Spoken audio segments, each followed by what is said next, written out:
What's going on, everyone, and welcome to another episode of the Dynasty Pros IDP show. And I'm your host, Bob Miller. You can follow me at DynastyBobFF on Twitter. And make sure you go check us out at dynastyprosfootball.com for all your latest rankings and Dynasty trade values, IDP trade values. And don't forget to subscribe to us on YouTube and hit that little notification bell as well to let you know when we go online. So without further ado, I want to introduce a very, very special guest to the show, and that is Jorge Edwards from fantasyandframes.com. Jorge, sir, how are you? Bob, I am ecstatic to be on this show. I'm excited to talk to you. I feel like it's been forever since you and I caught up. It was a pleasure meeting you last year at the Expo and just maintaining our dialogue over the course of the past year and knowing your passion for IDP. To be asked to be on the show today, I can't wait to talk shop with you, man.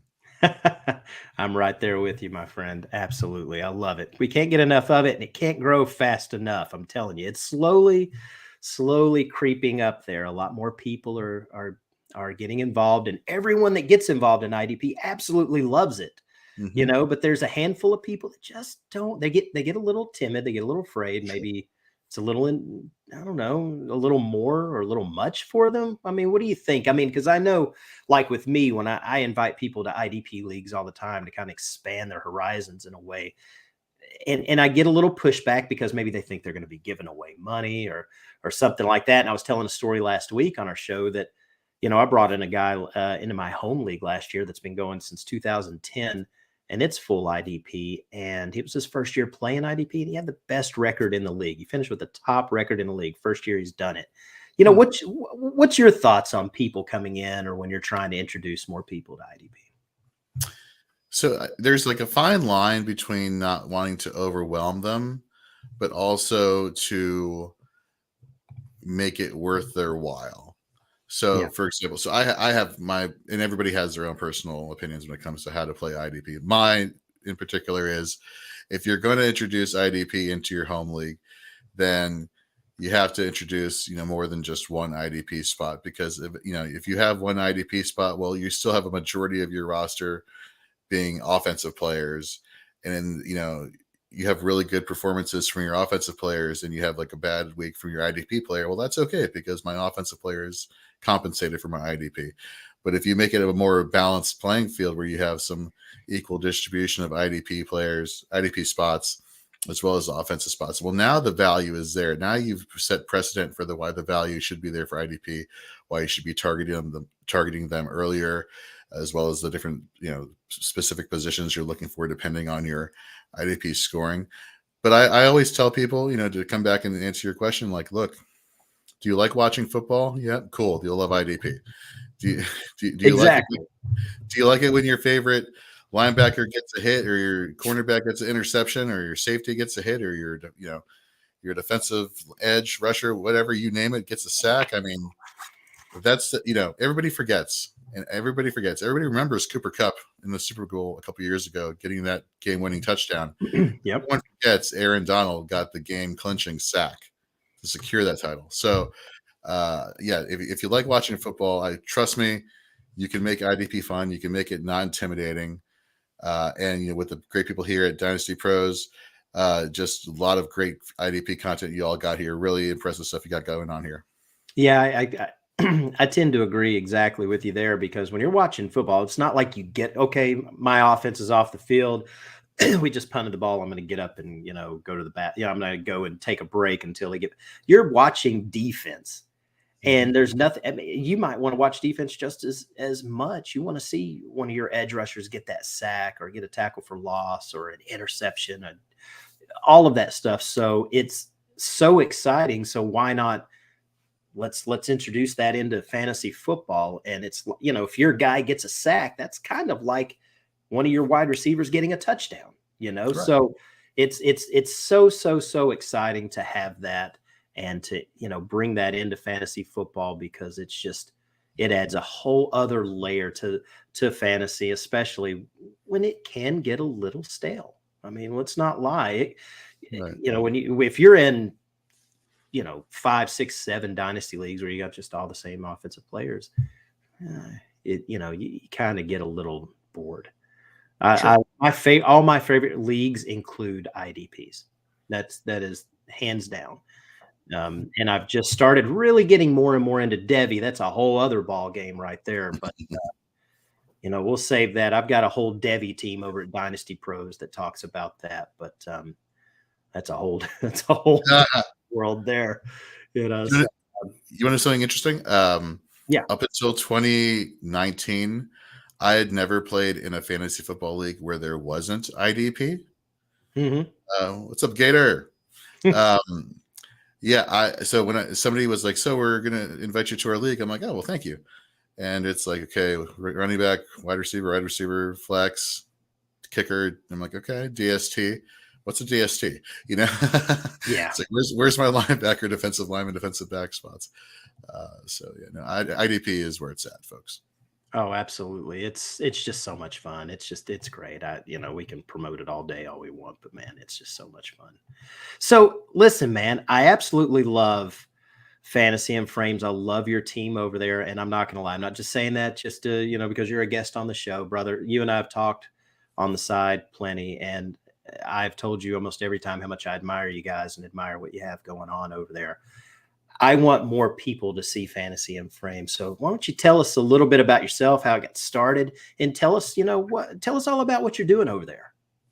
Sure. So it got started back in 2017 after a year of nonstop talking to my wife about fantasy football. She got to the point where she was like, sweetheart, maybe there is another niche of people out there that would enjoy hearing this just a little bit more than I did. So I took the hint. I started a blog. I started a podcast. She came up with the name, actually. So after that, we were redraft IDP. So like I said, IDP has always been a staple for me in fantasy football.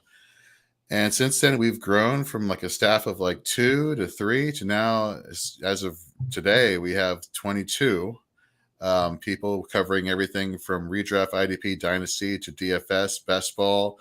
And we're bringing on some gambling stuff also, some additional gambling stuff also heading into the season. So we got a lot of things going over at fantasyandframes.com. We're building up our YouTube channel. We're trying to take that next step into promoting more multimedia content, not just long form written content, which we're not getting rid of our written content. We're just adding to it because we understand that, this is the market, people's ways of absorbing content is shifting. So we want to shift along with the market there. But we just really have a really great time producing content. It's like a little family we have growing over here in the Fantasy and Frame circle. Nate Markham, who met at the Expo last year. Yeah, he's a fantastic person. He's our director of IDP content at Fantasy and Frames. He's also finished in Fantasy Pros' top 10 ECR competition ranking for IDP the past 2 seasons. So he does a lot of great work for IDP. And under his leadership for that, we've just been, expanding, and we love fantasy football, and we want to make sure that everybody out there appreciates, the fact that we love fantasy football and that we're there to help them have some fun. Absolutely. If only you and I could find a way to include like wrestling and Marvel movies into fantasy. Yes, bro, you and I would be the same guy. Your thoughts are my thoughts. It cracks me up every time I see you tweet something on, and I'm just like, that exactly. Jorge, you punk, you stole my idea. I really, really just agree with so much of your stuff, dude. Me and you have way too much in common. It's a little scary. I'm not going to lie. That's hilarious. Yeah. But, so anyways, so like I said, everyone go check them out over at fantasyandframes.com. Great website. Lots of fantastic content. One of my favorite sites out there to follow. And go, like you said, you're trying to build up your following on YouTube. So if you guys haven't subscribed to them on YouTube, go find them right now and hit that subscribe button and give them a follow. It certainly helps. So, well, all right, man. Well, we got all this shameless plugging out of the way. And so let's actually talk about some of the stuff that we're here for, what we're actually doing, and talk some football and some fantasy football. And let's go over some of the latest news and some of the latest rumors going on right now, both with offense and defense. And I guess we can really start with, I guess the big blockbuster trade today with the Los Angeles Rams sending wide receiver Allen Robinson to the Pittsburgh Steelers Yeah.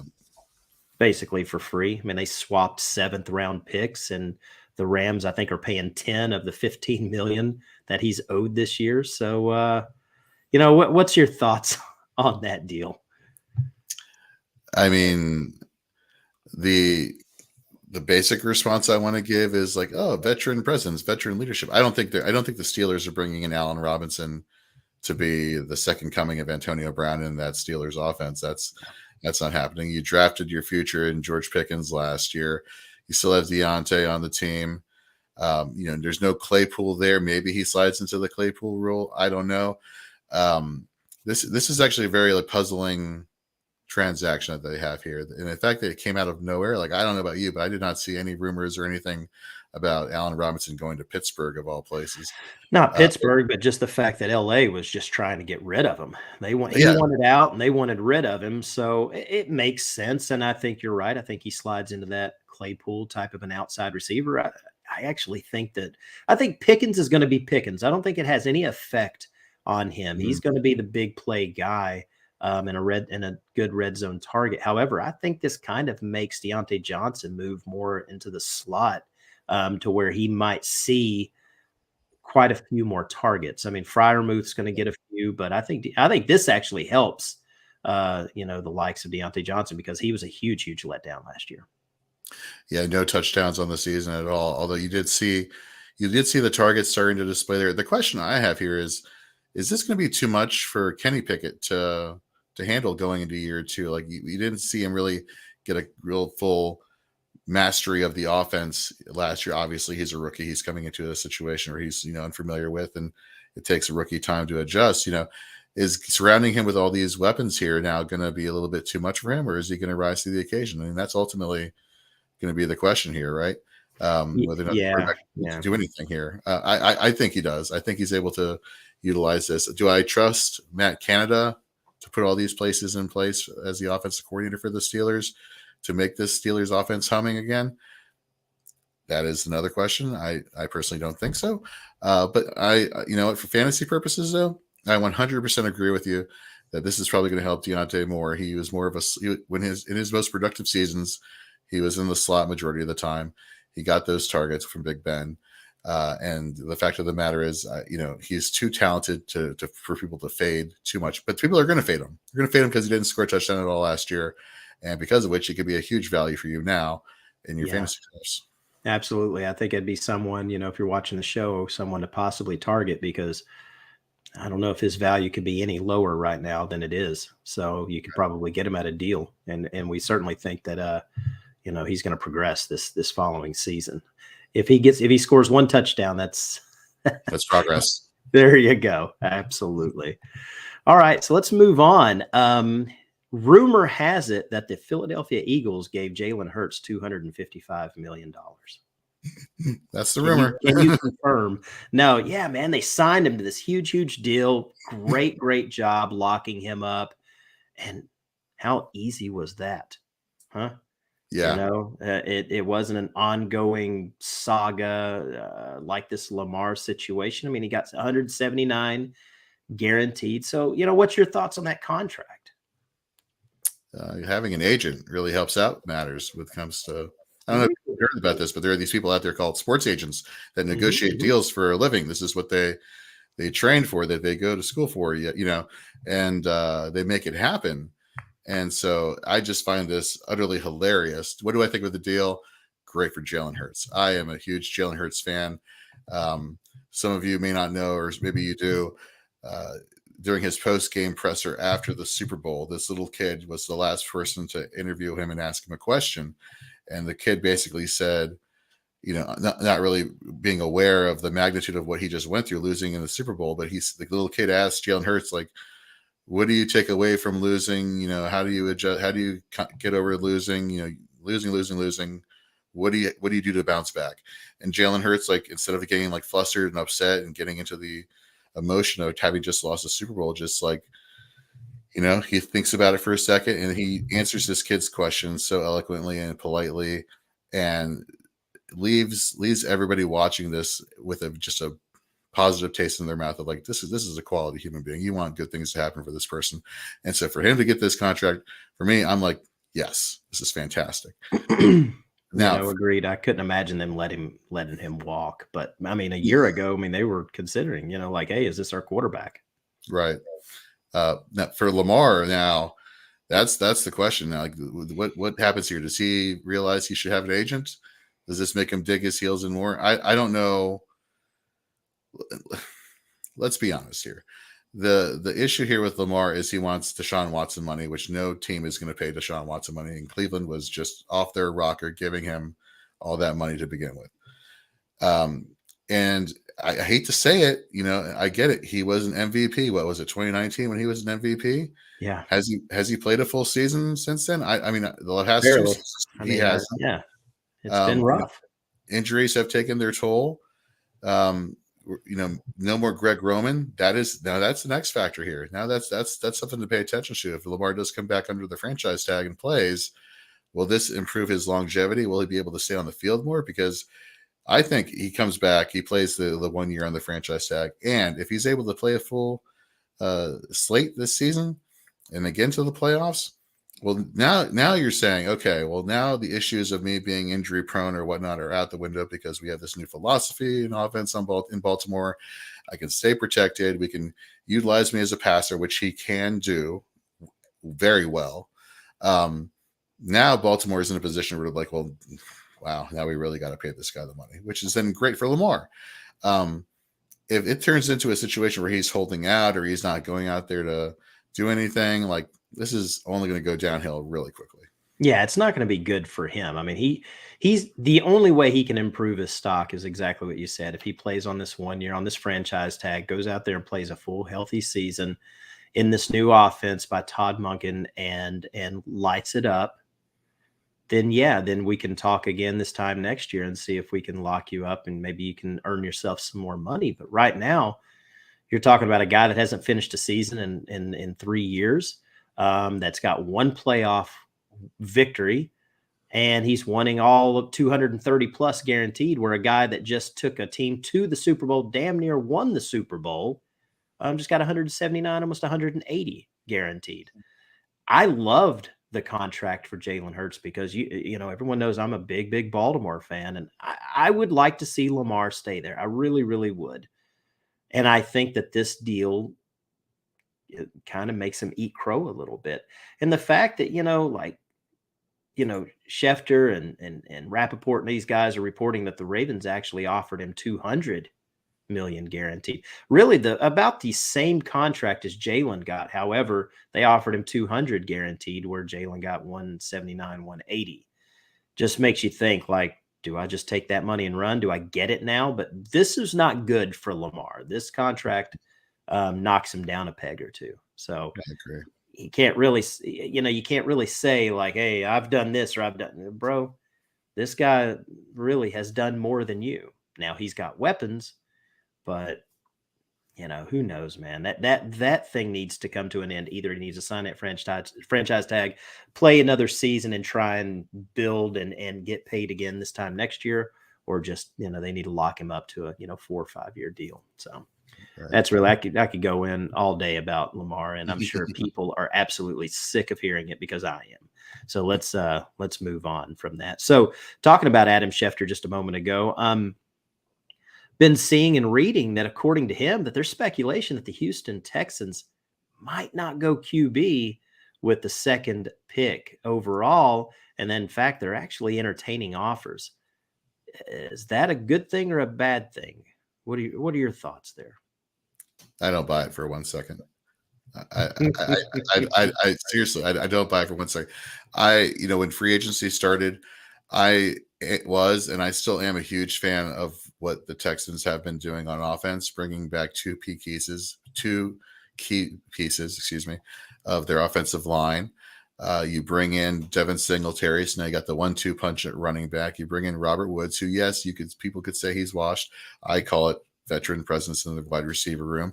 You bring in Dalton Schultz, a tight end, who's the best friend of a quarterback.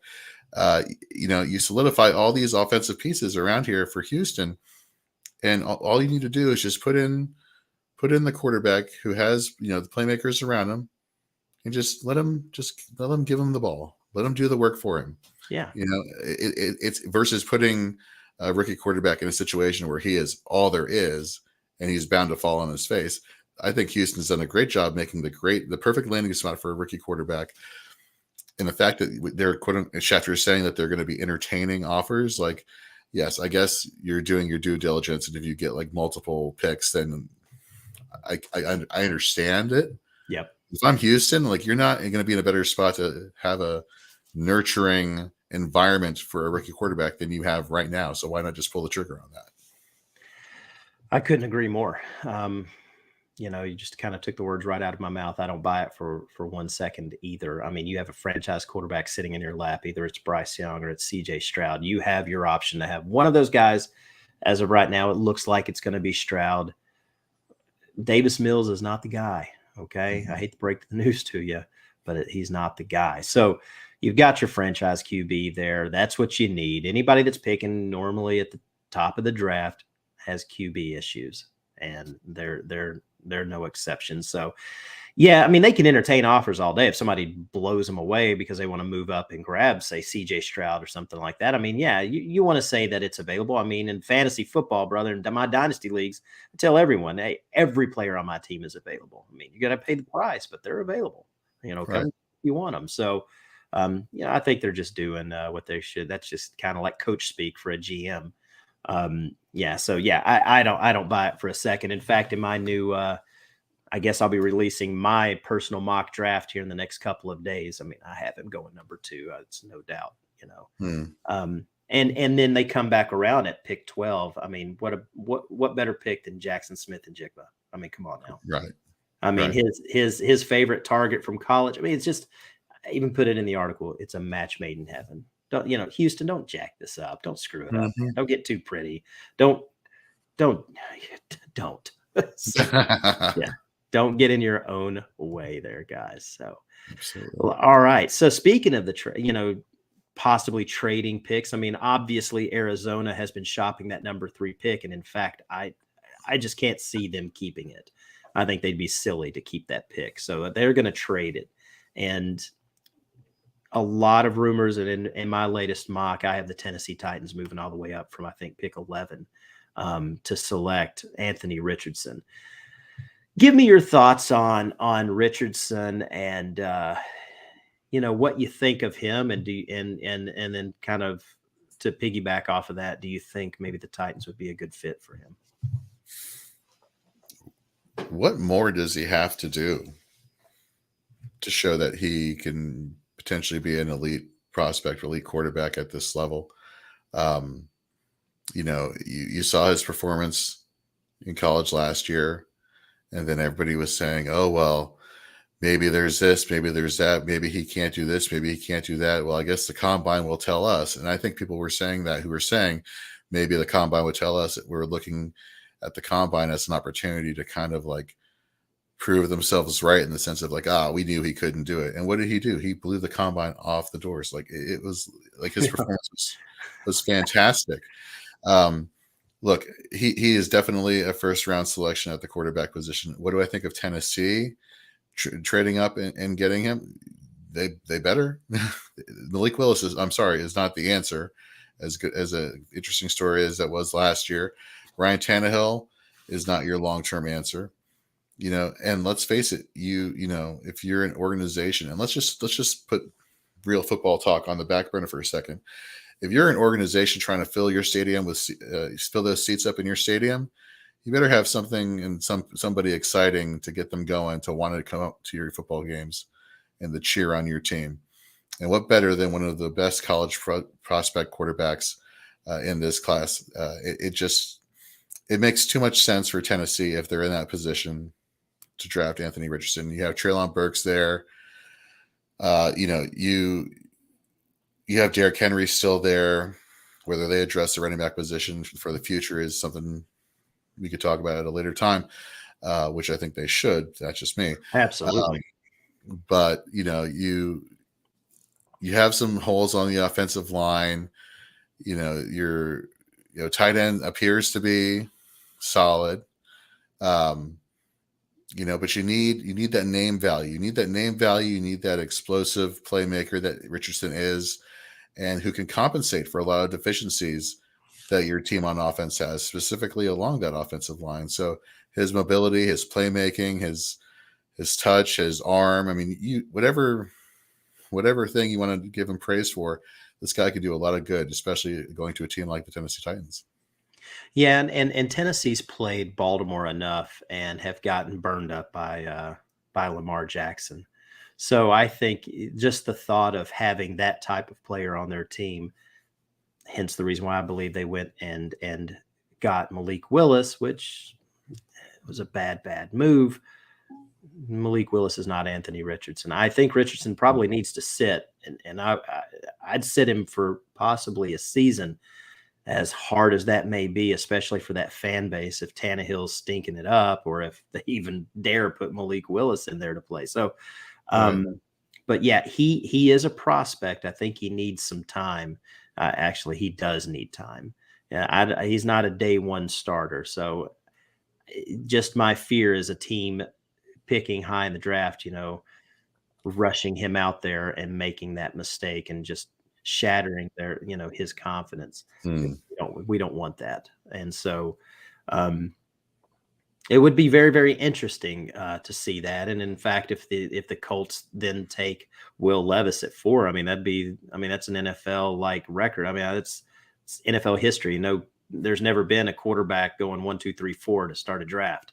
So that would be pretty cool. The first time that's ever happened. So yeah, I don't know, man. I'm not a big Titans guy. I do live in Tennessee. I don't know, but I completely agree with you. They've got an old quarterback and an old running back. They need some young blood in there to, they need a future. And right now they don't have that. So Right. yeah, I completely agree. A young quarterback would be very, very wise for them to take. So let's move on to the New York Giants, man. Last week, this is kind of a little old news, but I wanted to touch on it for for a minute or two. What's your thoughts on the Saquon Barkley situation? He wants a long-term contract. Apparently, New York has no interest in signing him long-term. Looks like they want to maybe franchise him. Obviously, they did this year. Possibly, maybe it was in the books to franchise him again one more time next year, and then letting him walk. He has no interest in that. And as a whole, it's not going to voluntary workouts. Do you think that he would be a holdout? Because I personally do. I don't think he shows up. And I could see some trades going down at the draft, and a Saquon Barkley trade at the draft wouldn't surprise me. That's a good one. When I saw this happen and I saw that he wasn't going to be reporting to the team activities, my initial thought was this is going to be resolved probably before July. I see this. I understand he wants a long-term deal. I see this happening where it's more of like, instead of like a 5-year deal or a 4-year deal, it's more of a 3-year deal with more guaranteed money and more annual millions per game. Whatever, insert monetary amounts. Yeah. I think they get this thing solved. I don't think Saquon, as much as they want this solved, the Giants want this solved. The Giants are going to be the Giants. They're always very conservative when they talk about player negotiations. They don't really show their hand a lot when they do this process. The Giants just are matter of fact, get to their business, handle it behind the scenes. And I think they're doing that. I think they're going to do that with Saquon Barkley. I would be shocked if they trade him, because what are you really getting in trade value?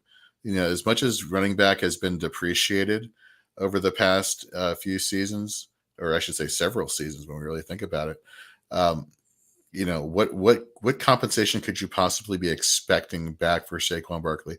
What running back in the 3rd or 4th round of this year's NFL draft could be Saquon Barkley? And if the answer is none of them, you're not getting rid of Saquon Barkley. Yeah, yeah, I agree. Yeah, you probably get a 3rd, 4th rounder for him. So, Right. it doesn't make any sense to move him. But hey, if he's not going to sign and they have no interest I mean, locking him up, Got to move on, right? yeah, they've got to do something. They got to get something for him. So, we've seen stranger things happen, and there's not a team out there. I don't care who they have. Everyone would like to have Saquon Barkley. So Oh, sure. I think he would have some kind of a market. The only problem is if you're trading for him, you've got to sign him to a long-term deal. And I completely agree with you. It can't be a 5-year deal. Name a running back that's been locked up, given that big contract that has paid off. I mean, Zeke's gone. The Titans are trying desperately to get rid of Derrick Henry and try and move off of him. Any of these running backs who have signed these big deals, they've ended up getting cut. I mean, yeah, it's just not been a smart move for any franchise. I think about the only one that's really still kind of there. The exception might be McCaffrey. So other than that, everyone else, it's been a pretty big mistake. And I think that, that they're just playing it smart, but I don't think it's not going to be good for Saquon. So anyway. Well, all right. Well, that takes care of some of our offensive stuff. So let's talk a little bit of IDP news and rumors here. A few days back, the Falcons acquired Jeffrey Okudah from the Detroit Lions in exchange for a 5th-round pick. That was very, very surprising because, Okudah is a pretty solid player. I don't know if it's contract related, what it is, but that really, really caught us off guard. I mean, because Detroit already kind of needed a cornerback, and now they just traded their best one. What's your thoughts on Okudah first of all, going to the Falcons, and then second of all, how do you think this might affect Detroit plans in the draft? So let's flash backwards to when he was drafted. I think when it was like 4 overall by Detroit back in the day. Yep. Coming out of college, he had some type of like abdominal injury surgery. So he was heading into his rookie year already kind of like dealing with that, recuperating from that while still trying to get into shape to be, this awesome shutdown corner of a player that he was at Ohio State. And was he that? Some will say yes, some will say no. Okay, you go forward a couple years. He has a really bad game, week 1, I think it is. I think it is week 1. And I remember this specifically because they showed the defensive coordinator on the sideline ripping into him. Then after the game, you find out he tore his Achilles, and it's like, oh, that's just a bad look, right? He comes back, and last year down the stretch, he gets replaced by insert person's name that I can't remember, who they didn't even bring back this year. And so it's kind of like what you were hoping to get as far as like this awesome lockdown cornerback, just at the number 4 overall pick, it just never really turned into fruition. Where he excelled is in run defense. He was a great helping out at run D. But as far as like wanting to get that premier shutdown corner, I don't think he ever lived up to that billing. And so him being traded to the Falcons, what was it, for like a 5th round or a 7th round pick, something along those lines? 5th rounder. 5th round pick. Yeah. That burns, right? So now he goes to Atlanta. He'll probably be playing opposite AJ Terrell. I don't know. The Falcons with Okudah and then with somebody else that we'll get into a little bit later have made a couple of recent signings that are kind of making me scratch my head. But I'm foreshadowing here. For Detroit now, this is, you bring in Mosley, you bring in Sutton, you sign Harris as a depth piece. You have CJ Gardner-Johnson. You bring in the secondary. This secondary, when they started to bring in all these pieces at defensive back, I'm like, okay, well, somebody's going to have to be the odd man out here, and it's I'm not trying to say it's Jeff Okudah, but then flash forward a few months and it's Jeff Okudah, right? Mm-hmm. For me, I'm looking at Detroit. I'm like, okay, well, you're taking care of the back end. That was your Achilles heel, no pun intended, talking about Jeff Okudah last year. Now you bring in Aiden Hutchinson last year, who played phenomenally as a rookie. Do you go and get another edge rusher at number 6 this year? Do you go and try and take both sides of the ball and really help solidify, from front to back, everything on your defense? I'm curious about that. They've addressed a lot of pieces on offense. I guess the other option is they could be looking at quarterback, to be honest with you, if there is somebody that is tickling their fancy there. But I think they stick with the defensive side of the ball. Campbell is, tough, bite your kneecap kind of guy. He wants to get his defense, chomping on all, all in all 4 cylinders. Yeah, okay, that analogy Yeah. made so much for it. Detroit. You get what I'm saying. I think that they address the defensive edge side of the ball for the Lions here. But yeah, no, I think it sucks that the experiment didn't pan out for what you drafted him as. Good luck in Atlanta. But I think Detroit is on their way to doing something really special defensively. Yeah, and in fact, in my mock that's coming out, I have Detroit at 6, I believe. I have them taking Will Anderson Jr. I actually have him slip past Seattle. I have Seattle taking Tyree Wilson ahead of him. So maybe probably let's just say it was my second, maybe shocker of my mock. And then, Detroit has that 18th pick where it seems there's a lot of mock drafts out there that love putting Bijan there. Yeah. Love it. I didn't put him there in my mock. And in fact, I have them taking Dalton Kincaid. And then they lost Hawkinson. Right.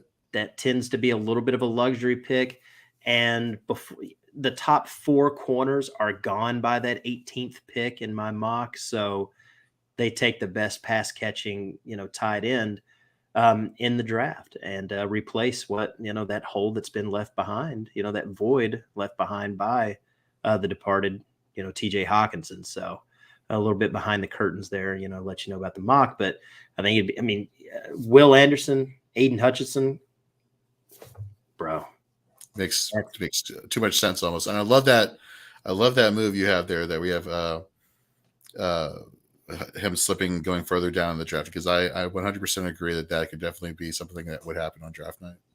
And I could be wrong. I mean, listen, he's a stud, and I've had this discussion with a handful of people that IDP guys around.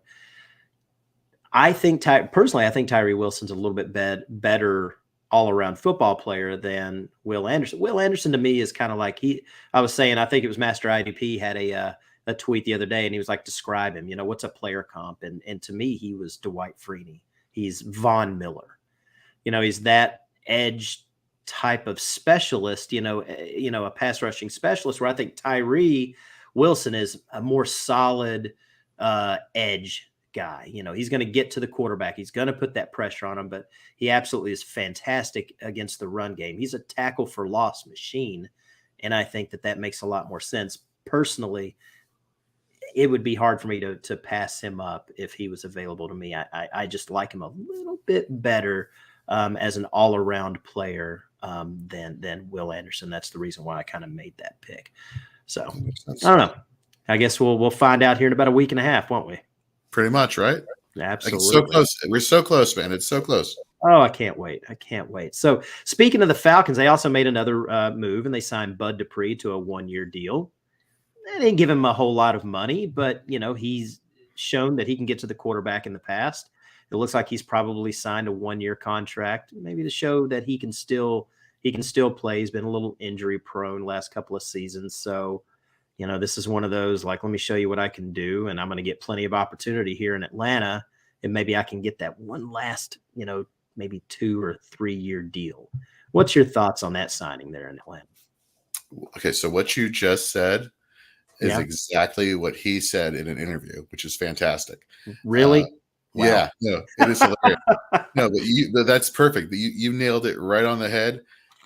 And it's like your clairvoyance. It's like you already knew, and it makes sense, right? Like, he's had, decreasing production the past few seasons. Rumor has it that it was basically coming down to Atlanta or Pittsburgh, and Pittsburgh wanted a 2-year deal.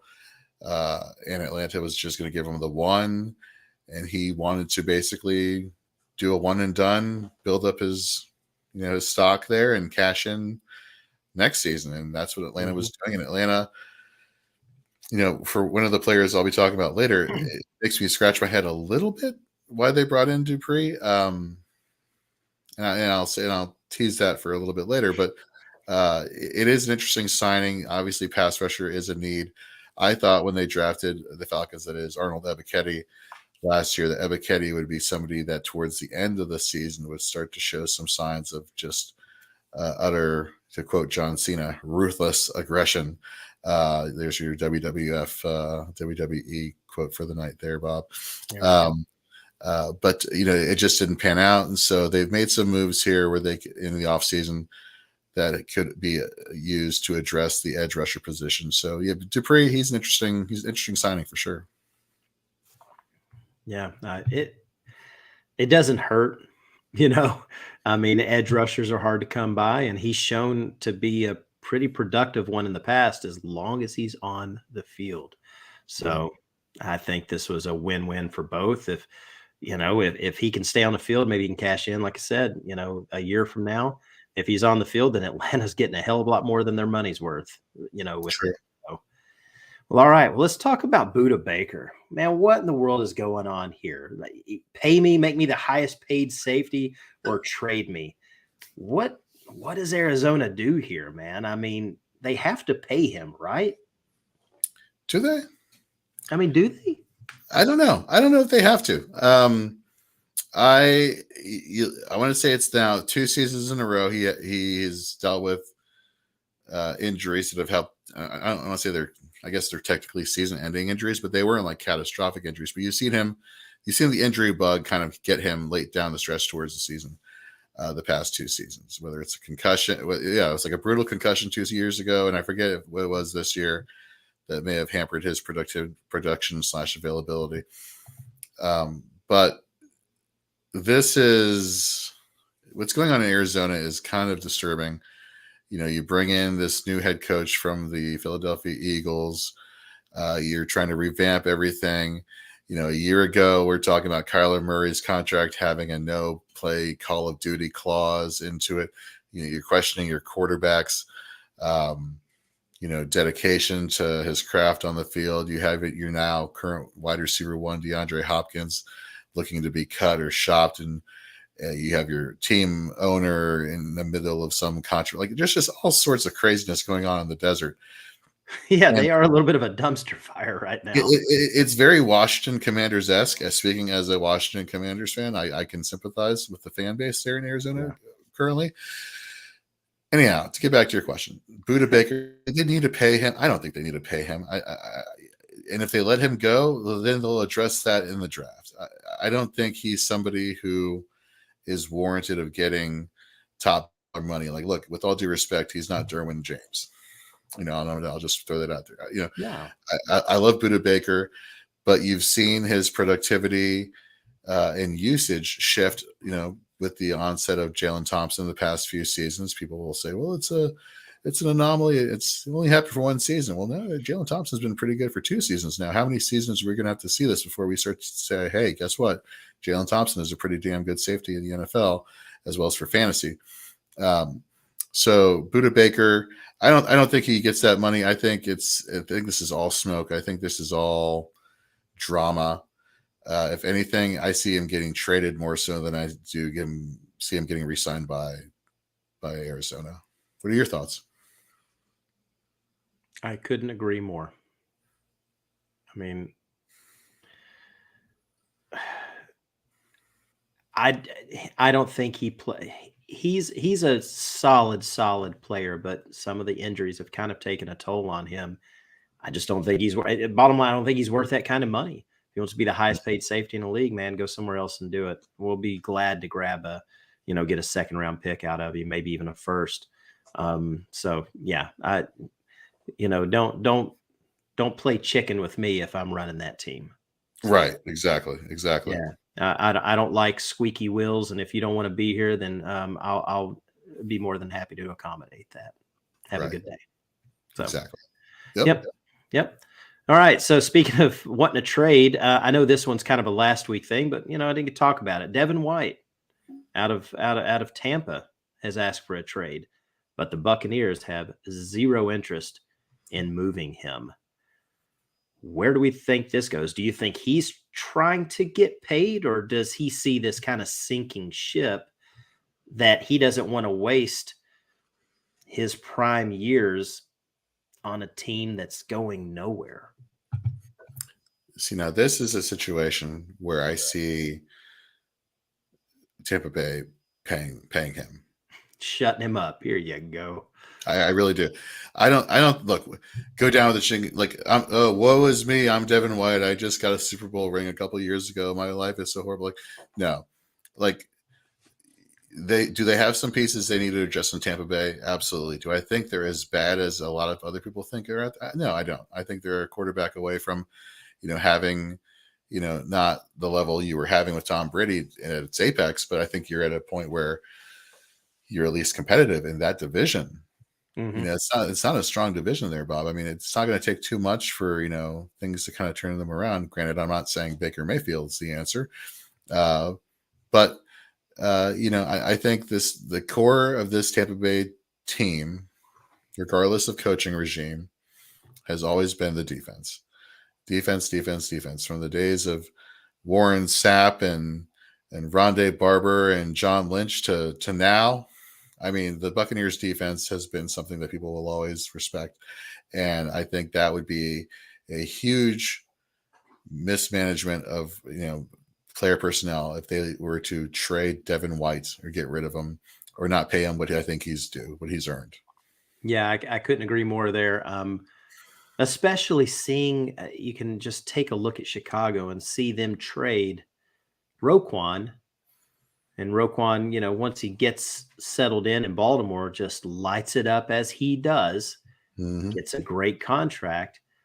But then you see that Chicago has to go and sign, Tremaine Edmonds to literally the highest contract or, per year of any linebacker in history.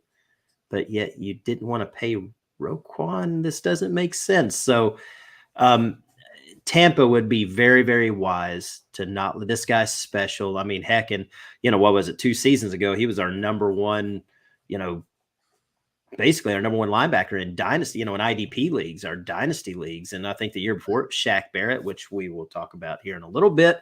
But Devin White's a stud, and that's not a guy.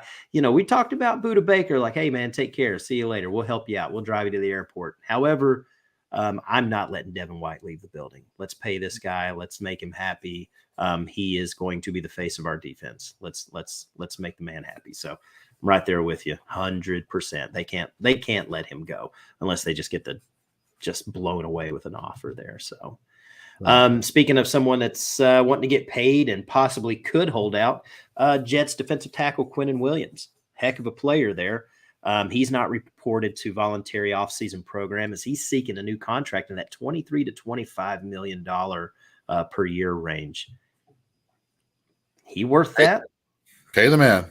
Absolutely. Did you not? I mean, we all saw how just dominant he was at interior defensive tackle last year. This guy is, he's right up there with the Donalds. Yes, I'm saying it. He's right up there with the Aaron Donalds, Christian Wilkins, the DeForest Buckners, the Hargraves. I mean, Williams is one of the most disruptive presence in the interior of a defensive line that you're going to find out there.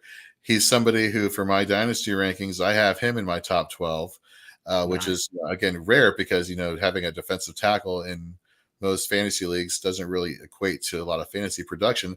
That just goes to show you how important and how dominant he was for real football as well as subsequently for fantasy.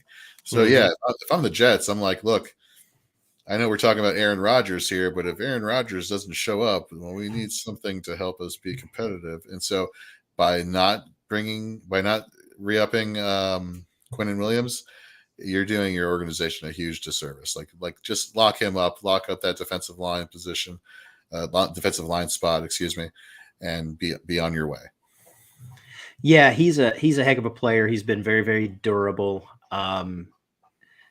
It's kind of weird seeing people making that much money on defense, but you're right. if anyone's worth it. I mean, defensive players are getting paid this now. Right. So there's not many of them out there. I mean, this is your guy who has exceeded expectations. Pay him, pay the man, instead of going and fiddling around, screwing around, signing receivers that you have no need for just to make A-Rod happy. You need to lock up this guy. You don't want this guy getting upset. You don't want him requesting a trade next. You need to make this right, just like the Devin White situation. This is the face of your defense. Don't screw it up. Well, it makes you wonder whether the moves they've made so far to get Aaron Rodgers happy, has that screwed them out of this potential deal? I don't know what their salary cap situation is, but Rodgers makes so much. I mean, he makes like, what does he make? Over $50 million a year? That's pretty, And they didn't need receivers, and they go sign. God, what was it? What was the wide receiver out of Green Bay that they brought in? Alan Lazard. In my opinion, I thought was a very stupid contract. They didn't need him. Then they let Braxton Berrios walk because of, Rodgers apparently wants to bring Randall Cobb with him. Bro, I mean, dude, like, I get that, you've struck out a few times with your draft picks and all this stuff, but golly, I mean, Rodgers is such a pain in the butt. I'm sick of the man. I'm ready for him to move on, and you don't want to lose your stud defensive player at the expense of bringing in a Rodgers who's probably only going to be there a year anyways. So exactly. Whatever. We were talking about the Buccaneers a little bit ago with Devin White. Segue, Shaq Barrett, their stud edge rusher, kind of blew out his Achilles last year, which really, really sucked. But it says he's on track to start week 1 of the regular season. So I think that's a pretty nice sign. He's always been a productive player in fantasy, in IDP leagues. So I know he's not getting any younger, but I still think he'd be a sneaky little pick. I mean, his value has dropped quite substantially. So I think he'd be a sneaky little edge rusher you can grab, kind of like a Hassan Reddick was, a couple of years ago. I think he'd be someone to grab. Other than that, maybe Tampa trades him to get a little younger. This is one of the few pieces that they probably could trade and get something out of. It may be mid-season, but they can't trade the receivers because of the money, their contracts. This might be someone that they could trade. I've got them taking an edge rusher in my mock draft, and I would think that could give them the opportunity of maybe, moving this guy and getting a little bit of draft capital for him. Do you think that would be a good idea?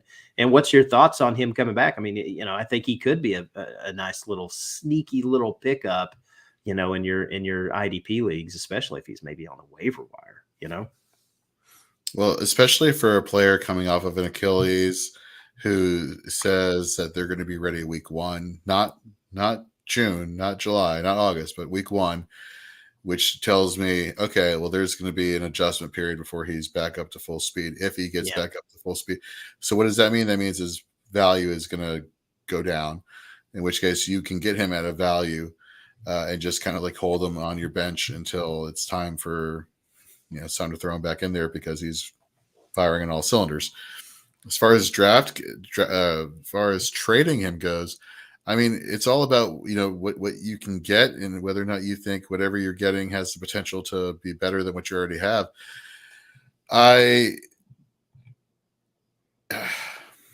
I'm actually very curious to see your mock now. We've referenced it a few times, like a bunch of times on the show, and I need to sweet talk you after the show and be like, hey, what's your mock there? Because I would be very curious to see who goes there and who you would insert there. I mean, if I don't know if you could, sure. Something tells me though, Jason liked whatever his pronunciation of his last name is, the general manager for the Buccaneers. Mm-hmm. He has had 100% confidence in Shaq Barrett since he brought him over, whether it was giving him first the opportunity on the 1-year deal, and then he locked him up to like a 4-year, $36 million deal, something along those lines. He's had a lot of great seasons in Tampa Bay. I don't know whether or not he's ready, the GM that is ready to just say goodbye after just an injury season that was wasted. So I don't know. I don't know to answer your question about that. What do I think?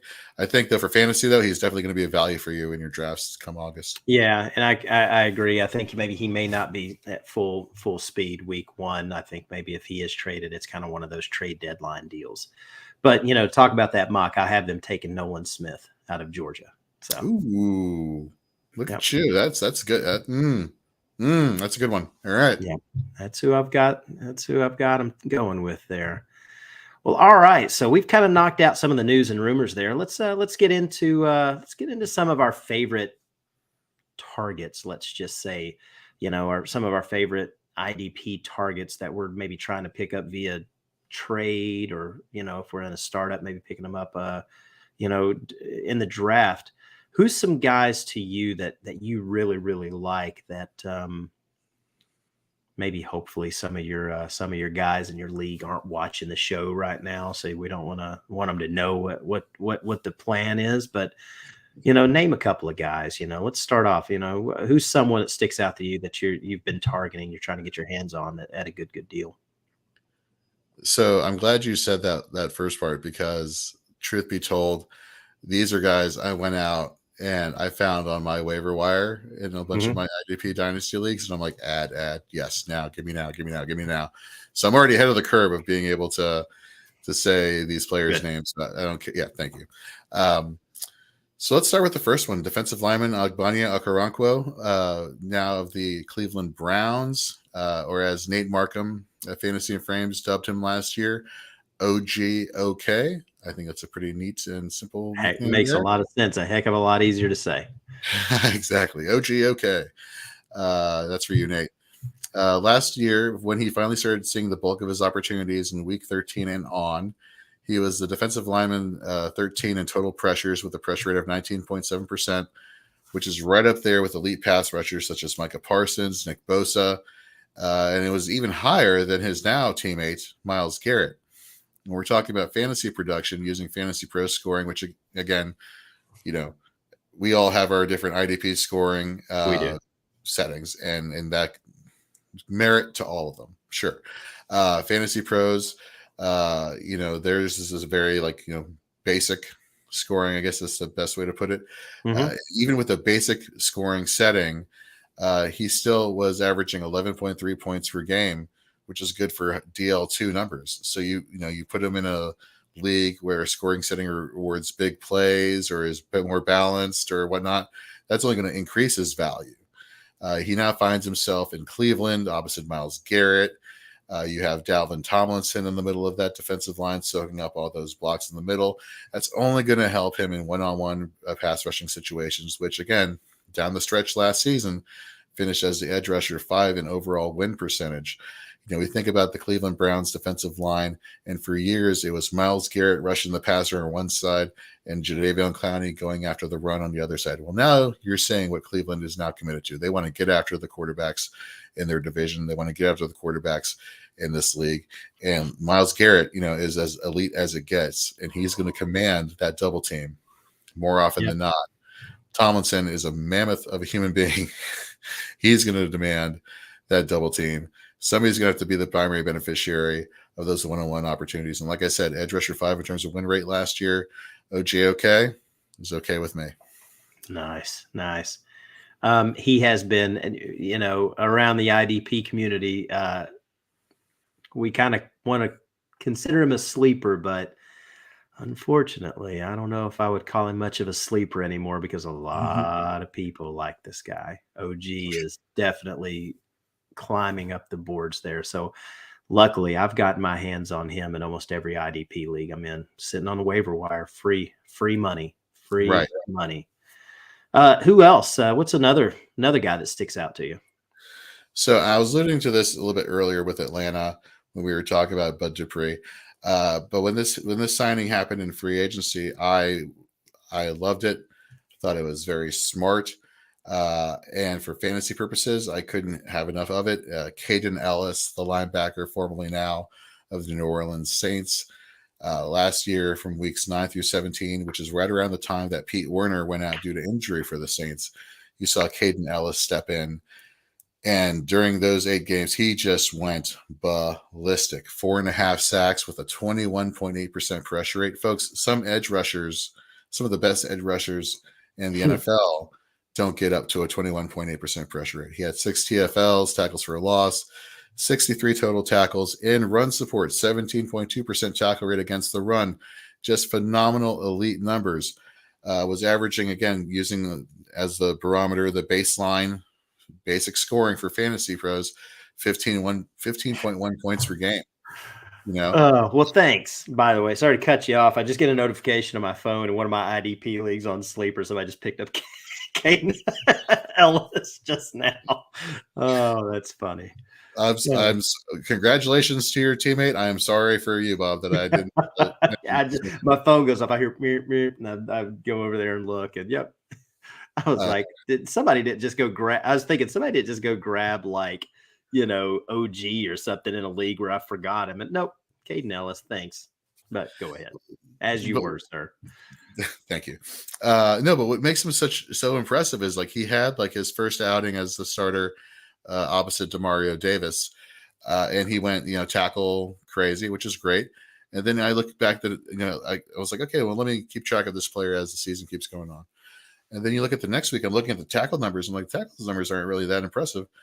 But no, but he was getting to the quarterback and getting you quarterback hits, getting you sacks. And I was like, oh, wow, this guy is doing everything. He's basically like a Swiss Army knife at linebacker.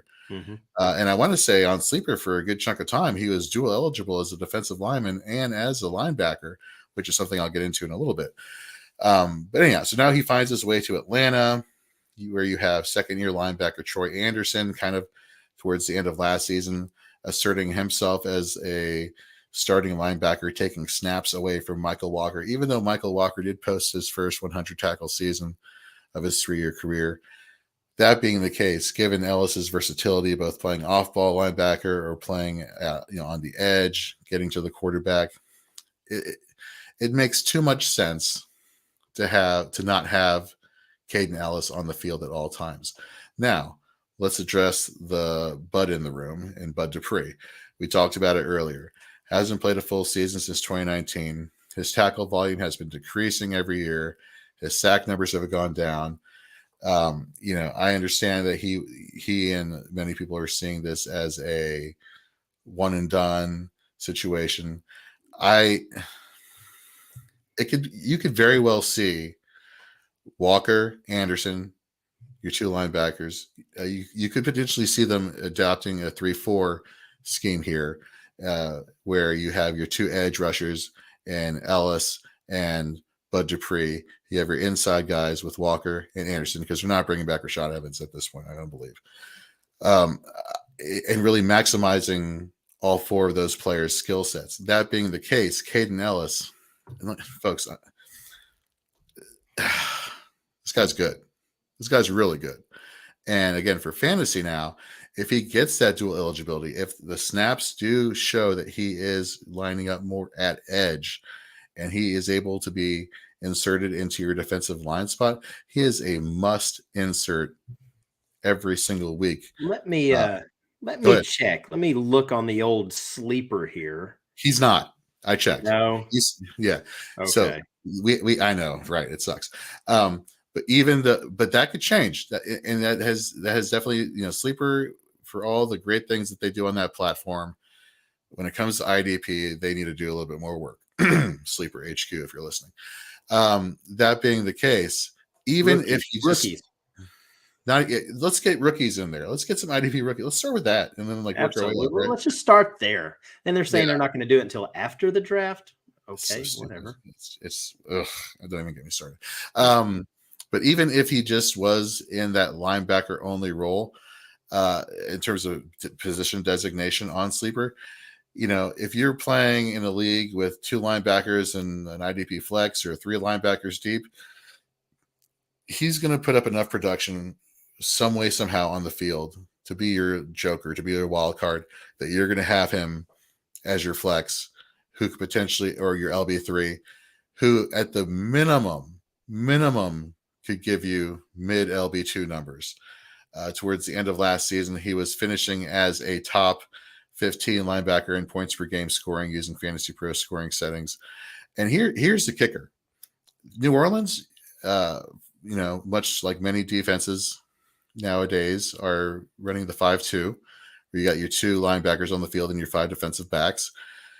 They were so impressed with Caden Ellis that when Pete Warner came back, they didn't put Ellis back on the bench. No, they rolled out 3 linebackers. They're like, we're keeping you on the field, buddy. Like, we'll adjust our scheme to maximize all of our player strengths. That tells you something. That just goes to tell you something right there. And kudos for Ellis for getting the money and going to Atlanta and getting the clear path to snaps there, I believe, when it comes at the linebacker. Yeah, and Rashaan Evans played very, very well for Atlanta, filling in for, Deion Jones and everything there. That was a guy that was a very, very solid IDP play for the last season. And the fact that he's still not landed on a team absolutely blows my mind. I think his agent has really mishandled the situation there. I think he was hoping to get a big payday, and bro, the train's leaving the station. He needs to go find a new home somewhere, because I don't know if I think he's asking for a little too much. Right. And he was so productive, but this signing absolutely was the writing on the wall that, he's probably not returning.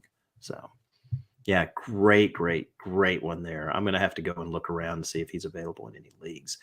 Speaking of kind of this linebacker thing, Zaire Franklin is one of my guys.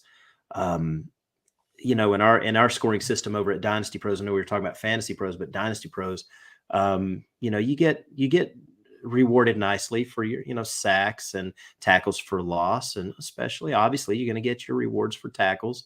He was a top 5 linebacker for us, last year.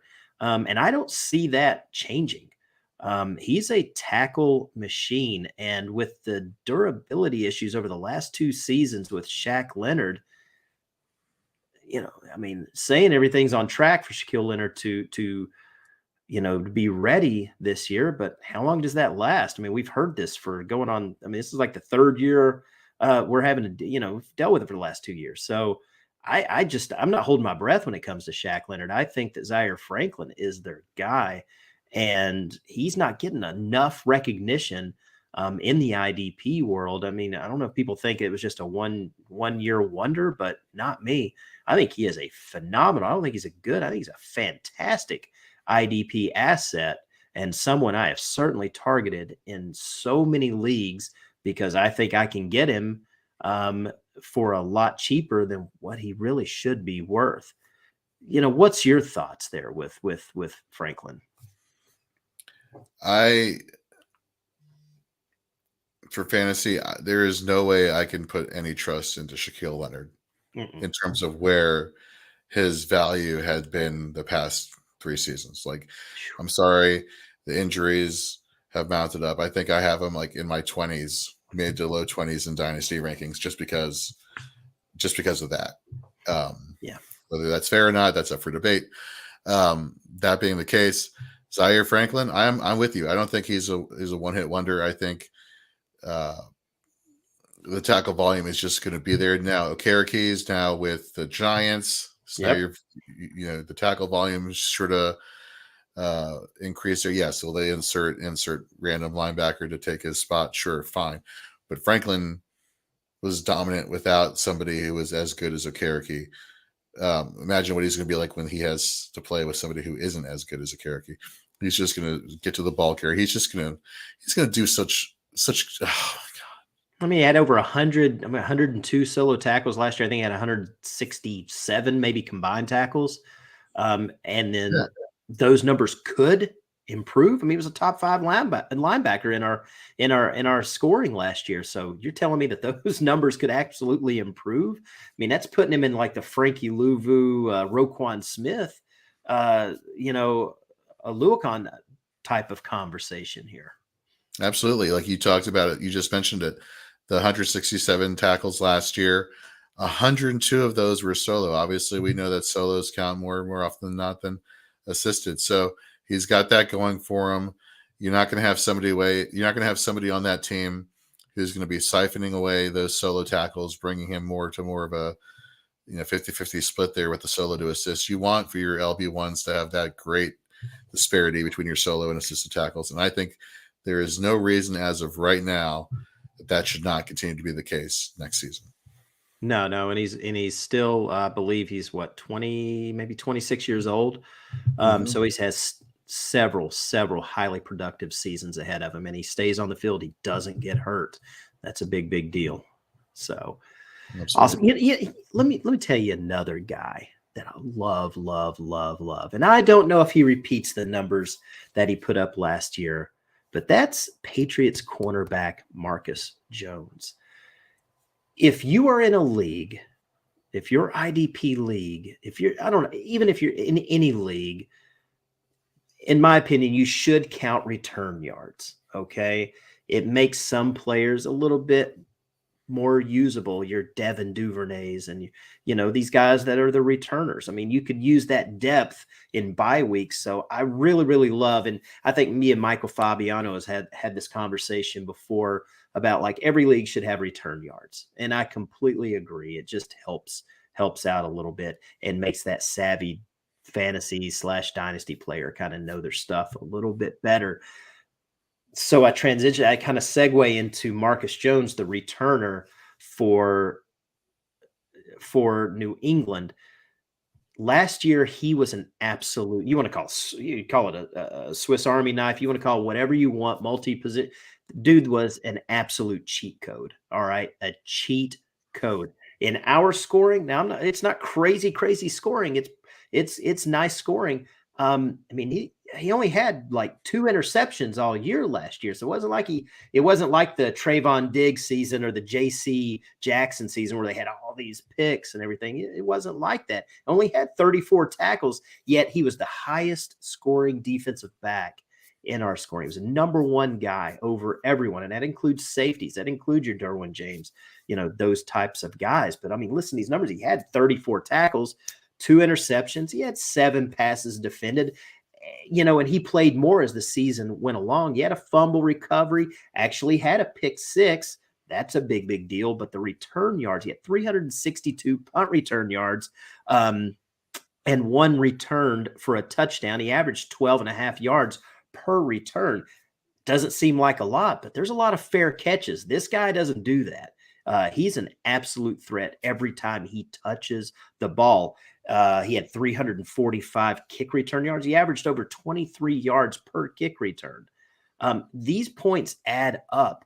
And he also, believe it or not, they put him on the field to play a few offensive snaps. He had 4 catches for 78 yards and a touchdown on kind of a screen that was really nice. He scored 190 fantasy points, in our scoring system, which gets me giddy. And the fact that New England has lost Jacoby Myers to free agency, it makes me wonder if they would possibly consider using Marcus Jones a little bit more in the offense.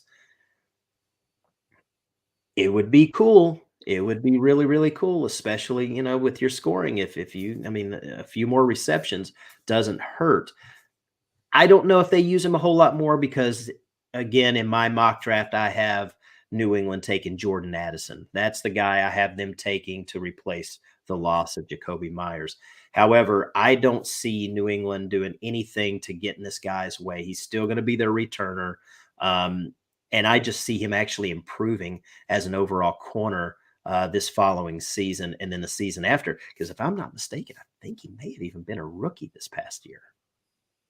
So he can only get better, in my opinion. So that's a guy that I'm trying to get my hands on everywhere. But you have to have return. I mean, he's not worth that much if you don't have return yards. And if you're in an IDP league, I think you absolutely should, because there are a few safeties. There's a few corners out there that do return, are the team's returners. So it just makes these players a little bit more useful for you. And it's just more helpful. But on occasion, you can get a guy like this that's an absolute, I wouldn't call it a league winner, but those numbers were incredible. I mean, there was no DB that scored more than him in fantasy last year. And if he gets a few more snaps on the offense and they get him more involved any way they can, I mean, he's a home run threat when he touches the ball, and he plays a pretty mean defensive back as well, at corner. So, It's interesting. You're looking at his numbers here, and I remember I think I was looking up him for research purposes like a month ago. Total 39 tackles, okay, but the 34-5 is really impressive. And so what got me looking at him is I was doing some research, looking at corners and looking at their fantasy value, trying to break the code here as far as like where is that coming from. And he actually had quite a number of snaps playing in the box and run support. So you add that to the list of, okay, the pass deflections, the passes defended. You add that to the return yards, which, by the way, I've never heard of this before, using return yards for IDP. You sold me. I love it. That sounds like a fantastic way to play. I'm definitely going to petition this in some of my IDP leagues to adopt this, because this sounds fantastic. But no, this is boom. I love it. Everything you sold me. I like you sold me on it. It's a great bro. He was. I wrote about him so much. I mean, last year when I'll over at dynastyprosfootball.com, I do our weekly waiver wire. I mean, everyone does a waiver wire article. I do a waiver wire ranking when it comes to offense. Like this is the priority kind of and 1 to 30 or whatever. However, I do an IDP waiver wire article as well, and I cannot tell you how many times I wrote about him last season. I just go grab him. And if you don't have return yards, even in any fantasy, you don't even have to be an IDP league. In my opinion, I think you should have return yards. It's not a bonus. It's not like, hey, I'm getting 5 extra points for a 40-yard catch or something like that. I'm not a big fan of those bonus points or anything like that. Right. But I think return yards is just like kicking and things like that. It's a part of the game, and you should be rewarded. It just helps you maybe grab a handful of players that might give you a little bit of value on one of those bye weeks. You can plug him in at a flex or something like that. He just happened to be an absolute freak show when it comes to that. And another guy, just between you and me, Keyshawn Nixon from Green Bay, another basically the same kind of player. He's their returner. Okay. And he was a very, very, very nice scoring defensive back, cornerback eligible, not a safety. He's a corner. So he was another guy that, as far as like points, he was pretty, a top 12, maybe even a top 10 guy last year. That was certainly a target of mine in every league that I can get my hands on him. When you lose out on these safeties and things like that, and, people are taking these Buda Bakers, taking Derwin James, taking these guys early, I'm like, oh, that's cool. That's cool. I got you. I got you. And I go and grab these guys a little later on, and it pays off in the end. So I absolutely, I think you should, if you don't have return yards in a league, you absolutely should be talking to your commissioner about adding that. It adds a little bit more to the game. And like I said, gives you a handful of players that you can actually use as well. So Nice. Well, all right. Well, let's see here. Any IDP guys, any defensive players you're looking to sell, you're trying to move off of, get rid of? I mean, anybody that sticks out to you?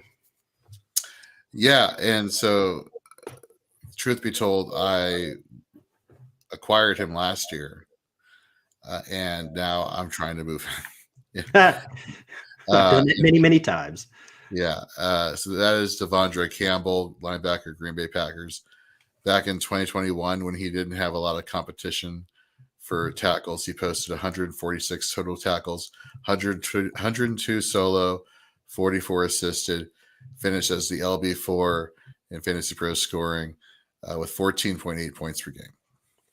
Now you enter 2022 with Quay Walker, who everybody was saying after the draft, Quay Walker is basically Devondre Campbell's 1A, his 1 to 1A.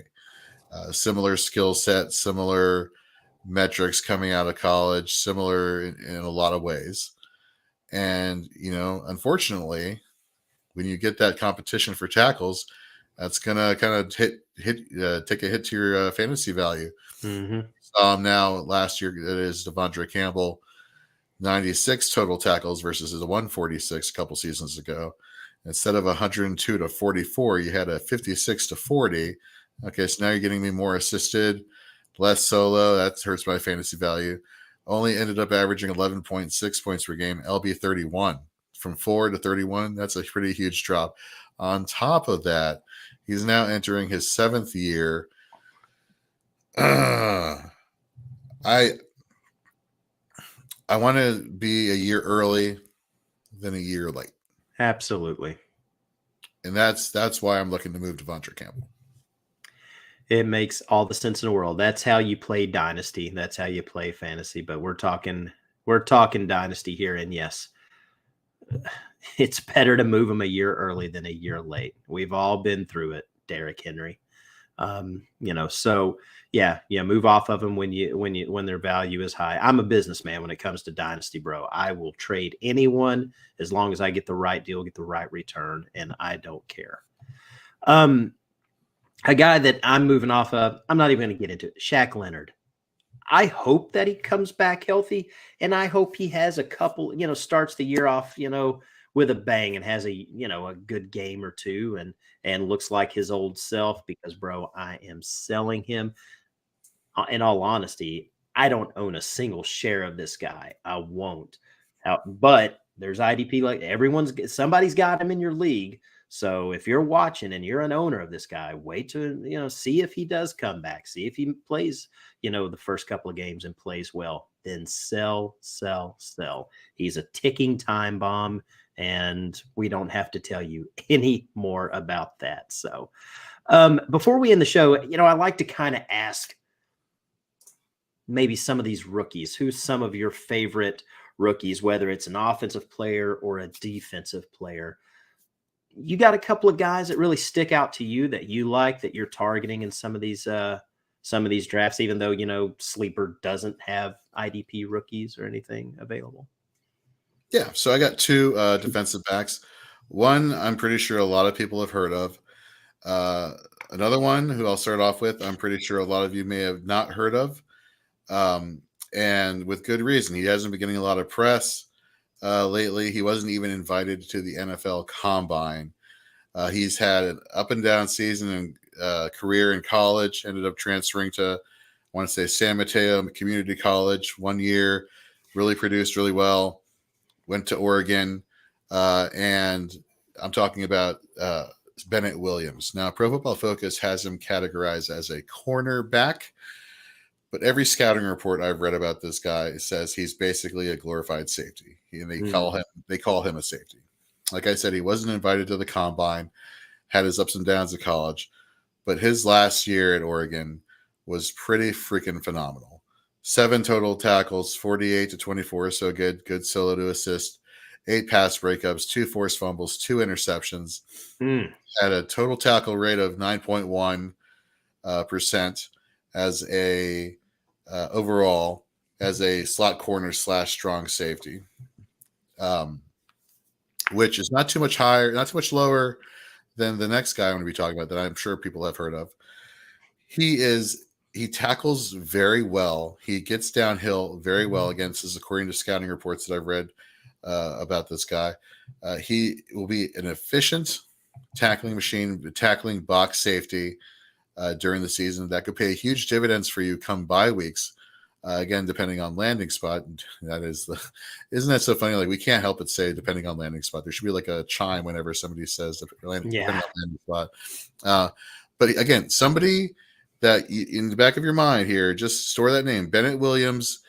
Good run stopping tackling safety.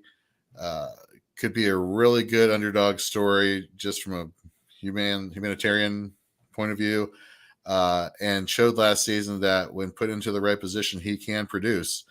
So just keep that name in the back of your head.